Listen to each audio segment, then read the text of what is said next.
basically, is there anything that you would like to say to David Cameron? Yeah, leave the poor, sick and disabled alone. Start taking money from the rich. Stop giving it to Stop Trident. There's no need to spend all that money. There were no need to spend 8 million on Thatcher's funeral when we've got no money. You lot could have paid for it yourselves. You've got far more money than we'll ever have, and you should spend it wisely and put this country back, put the great back into Britain. My last question is there anything that you would like to say to the Prime Minister, David Cameron? Yes. Can I swear? You can say whatever you like. It's your answer, darling. Oh, I've got all shy. Shy Dossie, how did I manage that? I'd like to use a word and don't like using it as well. Okay. But I'll just say, I won't though. I love you, Jossie. I got all embarrassed. I'd like to say, I think you're a twat. Yes. Which is a bit of an insult to the female anatomy, but yes. Well, I was trying to calm it down. It's yes. in its currently acceptable form. Yeah. For a different context. I think we can all fill in the gaps there. Go do us all a favour and leave.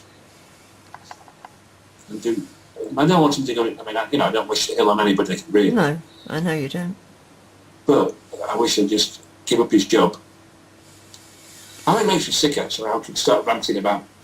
They've just got Boris Johnson's brother working in 10 Downing Street since this morning.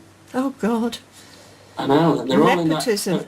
that. And what I was thinking when I was thinking, that photograph of all Boris Johnson and David Cameron with lots of other toffs sat up the stairs with their dinner jackets on, they call it something club. Yeah. Someone said, oh, when that came out, would you like these people to be running the country in your city in 20 years' time? The answer would be no. And I might say the same thing if somebody showed me a bunch of hippies. I might say, no, I don't want them to run the country either. But, or a bunch of anybody, I'll probably say no. It's all a shame. And now, that bunch of bloody arrogant, good-for-nothing tops trying to run the country. It said, right, straight in the face. Tell them to bugger off. Get out of there, I'll say. That's what I'll say to David Cameron. Bugger off. That's my message to you. Nice one. Thank you. What would it be? I think, just off the top of my head, without too much thinking about it, why are you putting your personal money and finances before the rest of the country? Why do you think the rest of the country is inferior to you receiving money from corporations and private entities and bankers? Why is that more important to you? So everyone else has to suffer so you can get rich. Why? Why do you think you're more important? Cool. Excellent. If you could say one thing to the Prime Minister, David Cameron, what would it be?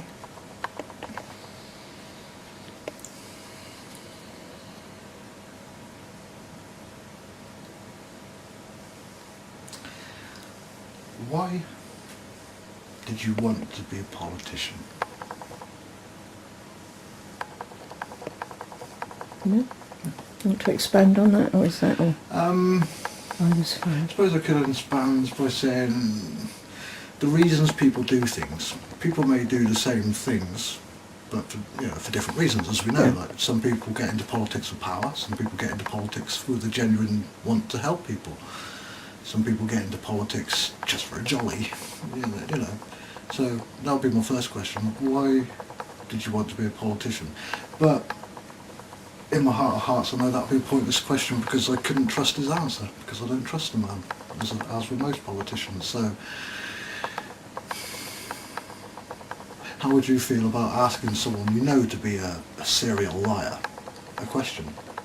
You wouldn't waste your breath on them. And that's kind of how I feel. So be interesting to see what his answer would be. I kind of already know what his answer would be. You know, I'm sure it's scripted in his head. But I'd like to find a real reason why he wanted to be a politician. Thank you.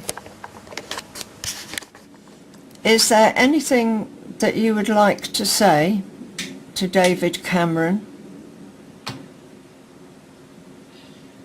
Well, what would I say to him? You know, what would I ask him, or what would I tell him? You know, I wonder how he sleeps at night, but then, you know, I wonder whether he's got a soul or a conscience anyway. You know, I don't think he really cares about people in general, only his own close elite friends that he's been brought up with. You know, he doesn't, you know, I think he could go down in history as being the most unliked politician. I think he could come to a very sticky end, you know, for his behaviour. Everything he says comes out like an ultimatum. You have this or you're going to get that, you know, and you know, it just seems like a world away from the people that I know. Yeah. You know, he's just not on the same planet. I think sometimes we've all got to live and breathe and eat, you know, and you know, I don't know what I would say to him really. I think I just want him to leave. You know, I want him to leave, not just Parliament. I'd like to put them all on trial and have them all exiled out of the country. That's what I would do. And then if they ever try to get involved with British politics again, I'd consider having them executed or in prison for life. I know that sounds a bit harsh, but I would first be lenient and just exile them, and they would never and I would also take all of their assets off them. You know, that's what I would do. You know, if I had the power. But you know, what have I got to say to him? He's a fool if he thinks he's going to have a long and live as long as Margaret Thatcher. You know, because people will not want him around. Once he falls, he won't be getting a nice little job like Tony Blair, who's also a wanted man. They won't be giving him a nice job like that. He's not. I don't think he's actually articulate enough. It's so obvious the way he lies, you know. And so I think he's going to be a man on the run one day. Okay. And his days are probably numbered, I'm sure. But I hope. All right. Thank you.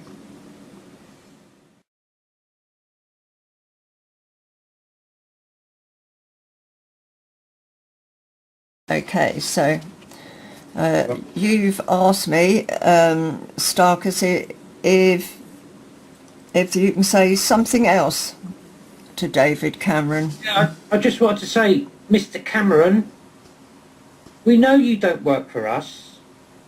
You work for the corporate city of London. You work for a sovereign state in the middle of our country that has nothing to do with our politics. That's who you answer to. That's who empowers you to be in where you are. So we know who you work for. You don't work for us, you work for them. I do plan to send the answers to him. Whoever him is fine by me. Excellent. Nice. I'll leave that bit in. Is there anything you would like to say to David Cameron, our Prime Minister?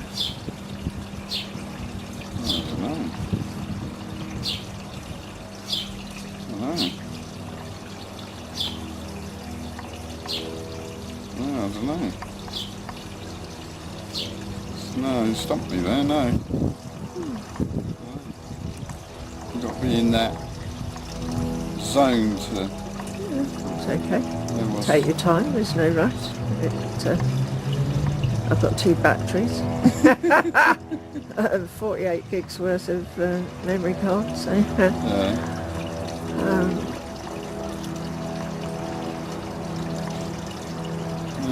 So, Is there a reason why you can't think of anything to say to him? No, I don't really follow what he gets up to. Do you like how he's running the country? Well, he's just running it the same as everybody else has done. You know, he's for himself and no one else. You know, it's not like he's doing anything for the people of the country, is he? Not by what's in the news and what's going on. I mean, he seems to be this cartoon figure in the newspapers. That's what he seems to be portrayed as. But what he's getting up to, I don't know. I don't follow him. Oh, So, that's actually a better answer than you think it is, because it's almost like you're saying, I don't follow him because he's not worth following, but that could be me putting words in your mouth. well, no, I mean, if he'd done something interesting, then he'd be worth following, but he doesn't. There's nothing interesting about him. There's nothing to, you know, he doesn't do anything for no one. He's not really worth following. Okay, I think that might be your message too. Yeah, You're not worth following. yeah, yeah.